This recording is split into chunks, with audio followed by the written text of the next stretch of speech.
اللہ تعالی فی القرآن المجید والفرقان الحمید اعوذ باللہ من الشیطان الرجیم بسم اللہ الرحمن الرحیم لقد کان لکم فی رسول اللہ اسوۃ حسنہ او کبا محترم بزرگوں، عزیز دوستوں، پردہ نشی میری ماں اور بہنوں،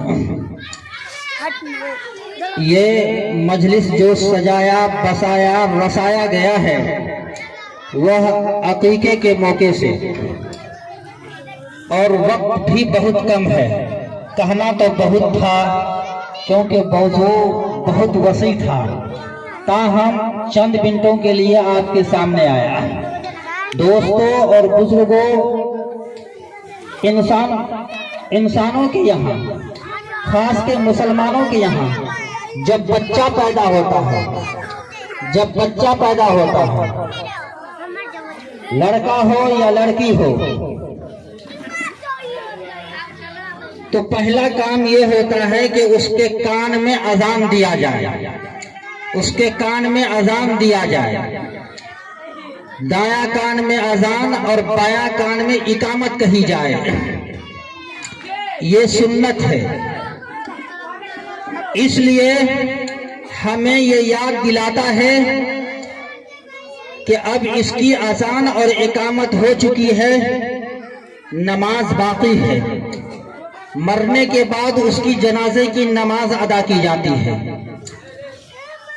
اور فرمایا کہ جب بچہ پیدا ہو تو ساتویں دن، چھٹا نہیں، یہ چھٹا تو فضول ہے، شریعت میں کہیں نہیں ہے، مذہب اسلام اس کے بارے میں کچھ نہیں کہتا، اور فضول خرچی کرنے والوں کے بارے میں اللہ نے فرمایا ان المبذرین کانوا اخوان الشیاطین، فضول خرچی کرنے والے شیطان کے بھائی ہیں۔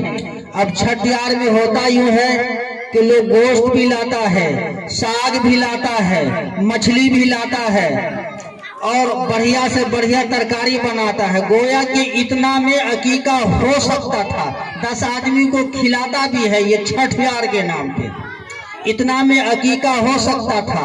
عقیقہ سنت مؤکدہ ہے، نبی اکرم جناب محمد الرسول اللہ صلی اللہ علیہ وسلم نے اپنے ناتی حضرت امام حسن اور حسین رضی اللہ تعالی عنہما کا عقیقہ کیا ہے۔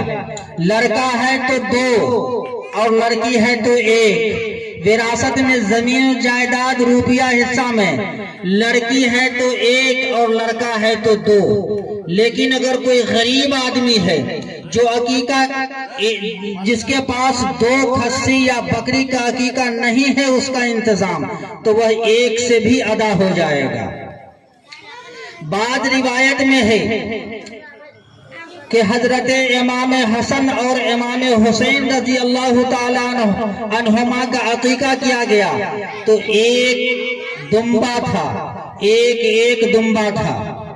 اس لیے امام مالک رحمت اللہ علیہ سے کسی نے پوچھا کہ اگر عقیقہ کرنے کا میرے پاس وسعت نہیں ہے، میں عقیقہ نہیں کر سکتا، تو امام مالک رحمت اللہ علیہ نے کیا ہی اچھا جواب دیا، اگر تم کھسی نہیں دے سکتے، اگر تم بکری نہیں دے سکتے، اگر تم دمبا نہیں دے سکتے، اگر تم دمبی نہیں دے سکتے، تو کم سے کم ایک مرغا ہی جان کا بدلہ جان، ایک مرغا ہی کا بھی عقیقہ کر لو۔ جائے کہ حضرت امام ابو حنیفہ رحمت اللہ علیہ کا مرغا کا جو ہے عقیقہ یا قربانی درست نہیں ہے، اس لیے عقیقہ سنت مؤکدہ ہے۔ حضرت شاہ ولی اللہ صاحب رحمت اللہ علیہ نے کیا ہی اچھی بات کہی عقیقہ کے متعلق، فرمایا کہ جب گھر میں بچہ پیدا ہوتا ہے تو لوگوں کو کہنا پڑتا ہے مجھے لڑکا ہوا ہے، مجھے لڑکی ہوئی ہے، رشتہ دار، دوست، احباب جب سنتا ہے تو معلوم ہوتا ہے، کہتا ہے کہ ایک لڑکا پیدا ہوا ہے یا میرے گھر میں لڑکی پیدا ہوئی ہے، وہ کہتا ہے مجھے خبر بھی نہیں ہوئی۔ تو کیا ہی اچھا ہو کہ ہر 7ویں دن، کیا ہی اچھا ہو کہ جب بچہ 7ویں دن کا ہو جائے تو اس کا عقیقہ کیا جائے، اور اپنے رشتہ دار، اپنے عزیز و اقارب، اپنے سماج، اپنے سوسائٹی، اپنے معاشرہ میں لوگوں کو دعوت دیا جائے، کیونکہ یہ خوشی کا موقع ہے۔ دو خوشی کا موقع ہوتا ہے، ایک عقیقہ، دوسرا ولیمہ۔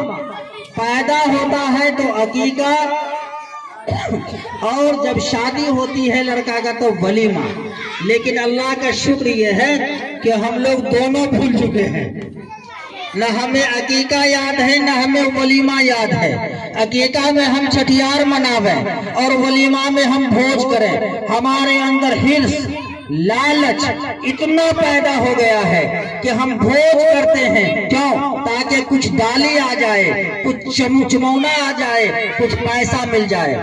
لیکن نبی کی سنت چلا جائے، نبی کی سنت ہاتھ سے چھوٹ جائے، ان کی دھجیاں اڑائی جائے، اس سے ہمیں کوئی سروکار نہیں، اس سے ہمیں کوئی سروکار نہیں۔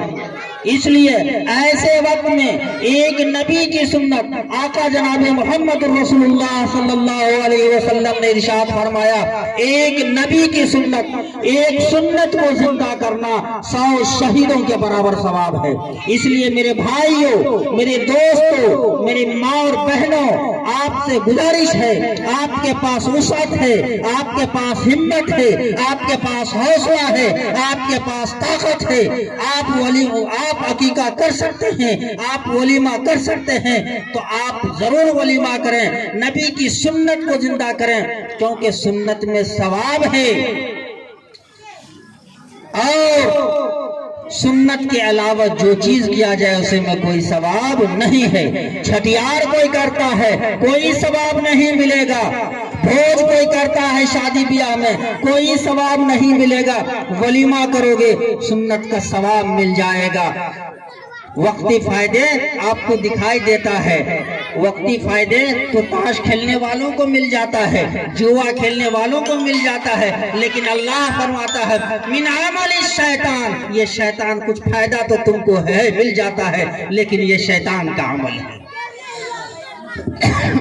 اس لیے میرے بھائیوں، میرے دوستوں، آپ سے گزارش ہے کہ انشاءاللہ ارادہ کریں، کیوں کہ آپ جب عقیقہ کریں گے دوسروں کو بھی آپ کو دیکھے گا، وہ بھی آپ کو دیکھے گا تو دیکھ کر وہ خواہش پیدا کرے گا، اس کے دل میں خواہش ہوگا کہ ہم بھی عقیقہ کریں۔ آپ کا ثواب وہ جو آپ کو دیکھ کر رہا ہے اس کے حصے کا بھی ثواب آپ کو ملے گا۔ حضرت انس رضی اللہ تعالیٰ عنہ جب اپنے بیٹا، جب ان کے گھر میں اولاد پیدا ہوتی تو ایک اونٹ کا عقیقہ کیا کرتا تھا، ایک اونٹ۔ ابھی تو ایک بکری، دو بکری کی باتیں، دو کھسی کی باتیں ہو رہی ہیں، وہ تو ایک اونٹ کیا کرتے تھے۔ اور یاد رکھو حضرت عبداللہ ابن عمر رضی اللہ تعالیٰ عنہ کے گھر میں ایک بچہ پیدا ہوا، حضرت عبداللہ ابن عمر رضی اللہ تعالیٰ عنہ کے گھر میں ایک بچہ پیدا ہوا، حضرت عمر رضی اللہ تعالیٰ عنہ نے اس بچہ کا عقیقہ کیا، اور جب عقیقہ کا وقت آیا، جب 7ویں دن ہوا، جب بچہ پیدا ہوا ان گھر میں، تو آپ نے 2 دمبا خریدا اور بیوی سے کہا، اے میری بیوی اپنے پڑوسیوں کا خیال رکھنا۔ اور پڑوسی میں کون تھا؟ ایک یہودی۔ دوسرے دن ہوا، حضرت عمر رضی اللہ تعالیٰ عنہ نے کہا، اے میری بیوی اپنے پڑوسیوں کا خیال رکھنا۔ تیسرے دن ہوا، حضرت عمر نے فرمایا، اے میری بیوی اپنے پڑوسیوں کا خیال رکھنا۔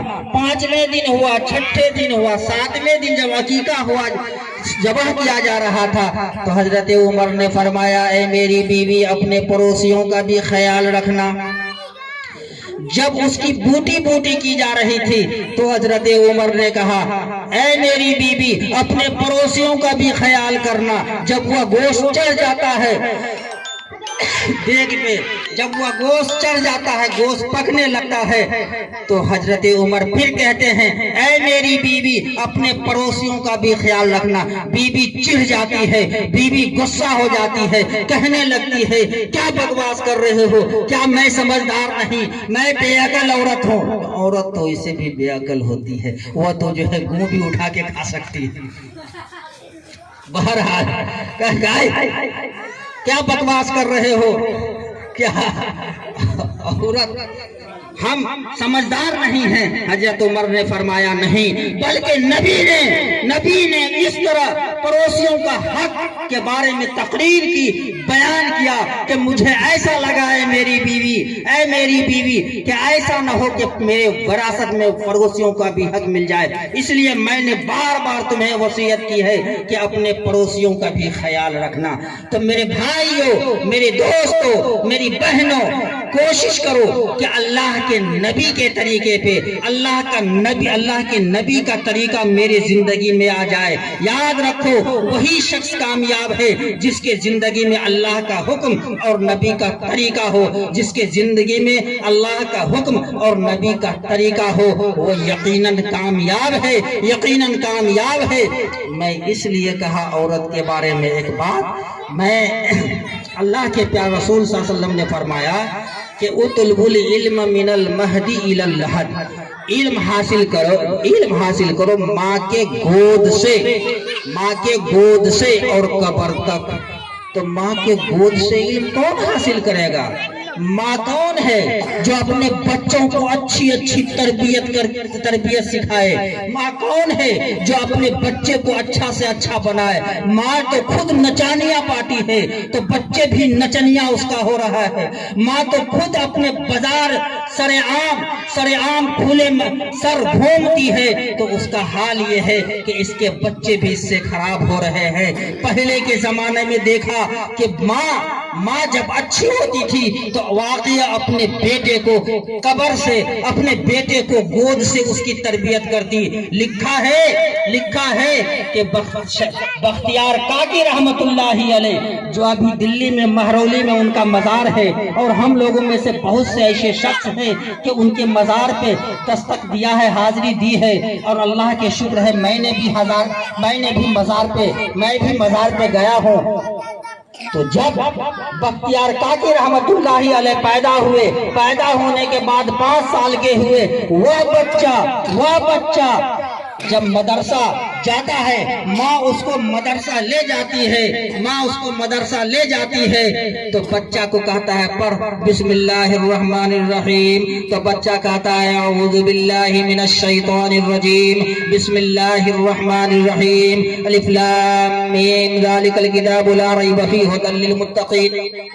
بچہ 15 پارہ پڑھ لیتا ہے، بچہ 5 سال کا بچہ ہے، 15 پارہ کا حافظ ہو جاتا ہے۔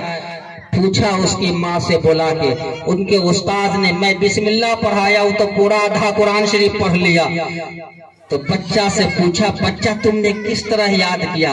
بچہ نے کہا کہ میری ماں حافظ تھی اور میں پیٹ کے اندر تھا، میں اپنی ماں کے پیٹ کے اندر تھا، میری ماں قرآن شریف پڑھتی تھی تو میں اپنے ماں کے پیٹ کے اندر 15 پارہ قرآن شریف میری ماں پڑھتی تھی، میں نے 15 پارہ قرآن شریف حفظ کر لیا تھا، ماں کے پیٹ کے اندر حفظ کر لیا تھا۔ سوچنے والی بات ہے، ماں کی تربیت وہیں سے شروع ہے۔ اسی لیے حضرت شیخ المشائخ مفتی مظفر حسین صاحب رحمت اللہ علیہ نے ایک واقعہ نقل کیا ہے، میں اس واقعہ نقل کرنے کے بعد یہاں سے رخصت ہو جاؤں گا۔ لکھا ہے شیخ المشائخ مفتی مظفر حسین صاحب رحمت اللہ علیہ نے کہ ایک عورت حاملہ تھی، بعد پیٹ میں بچہ تھا، اس کے شوہر نے اس سے کہا کہ اے میری بیوی یاد رکھو تمہارے پیٹ میں بچہ ہے، تو آج سے کوئی نافرمانی کا کام نہ کرنا، کوئی ناجائز کام نہ کرنا، تم سر عام مت گھومنا، تم نمازی رہنا، تم خیرات کرنے والی رہنا، اچھا کام کرنا، اچھا کام۔ کیوں کہ تمہارے پیٹ میں یہ جو بچہ ہے وہ تمہارے ہر حرکت پہ نظر رکھا ہوا ہے، یہ بچہ تمہارے ہر نظر پہ اندر سے نظر رکھا ہوا ہے۔ وہ بچہ جو پیٹ میں تھا، باپ نے وصیت کی، شوہر نے بیوی سے وصیت کی کہ کچھ ناجائز کام نہیں کرنا، لیکن ایک دن وہ عورت پڑوسی کے گھر میں ایک بیر کا پیڑ تھا، بیر اٹھا کر لائی، بیر توڑ لی اور کھا لی۔ کچھ زمانے کے بعد ایک لڑکا پیدا ہوا، وہ بچہ کچھ بڑا ہوا، جا کے بیر توڑ کے چرا کے پڑوسی کے کھا رہا ہے۔ تو بیوی